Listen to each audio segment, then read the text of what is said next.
Welcome back. Thanks for watching Good Morning Connecticut. Well, procrastination is an easy trap to fall into, especially if you're distracted by electronics, and especially the kids around the holidays. So to make sure our students stay focused, Michelle Segalin, CEO and founder of Successful Study Skills for Students, is here to help the kids stay on track. And the first question, of course, how do we tell if we're distracted, Michelle? Oh, gosh. Well, thank you for having me. Of course. Thank you for being here. Of course.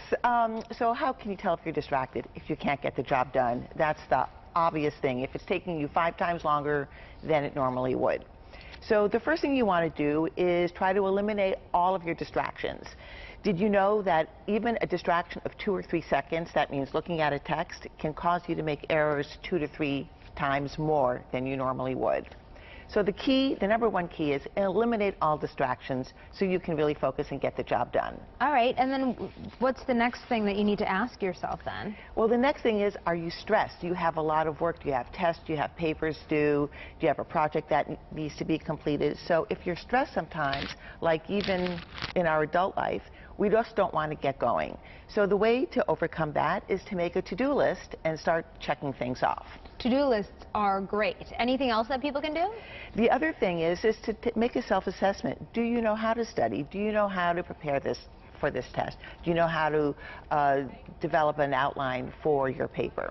And if you don't know any of these answers to these questions, the best thing to do is to go see a guidance counselor so that they can maybe help you figure out where to start or how to start. And how do we have that conversation with our kids to make sure that they, are reaching out to these people at school? Well, I think you take their temperature, their mood temperature. How are you feeling? How's that project coming along? What are your upcoming deadlines that you have? What can we do to help support you in that? Those are great. And the last thing that you really wanted to mention was just talking about motivation.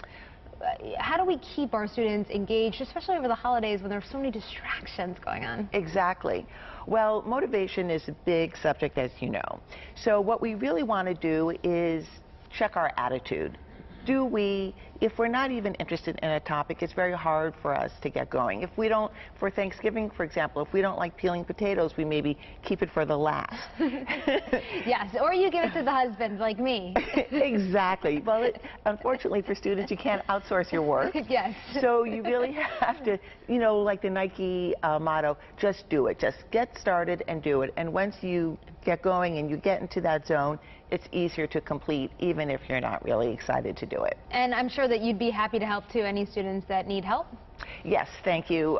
We work with students one-on-one, but most importantly, for free, people can go onto our website, s4studyskills.com, and subscribe to our free Thursday study tips, and we'll send them a free story every week. All right. Sounds great. Thank you so much, Michelle. Thank you, Stephanie. Great stuff.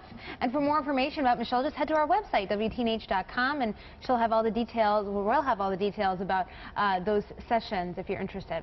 Let's head over to Sam now. Sam. All right, a beautiful, beautiful forecast across Connecticut for one day at least. We've got some big old changes on the way here in Connecticut with a much cooler theme. We'll just say that much. Let's talk about some cooler weather, and also we have a little bit of snow to talk about in our forecast. All the info you need to know when we see you on the other side of this break. We'll be back in a few minutes.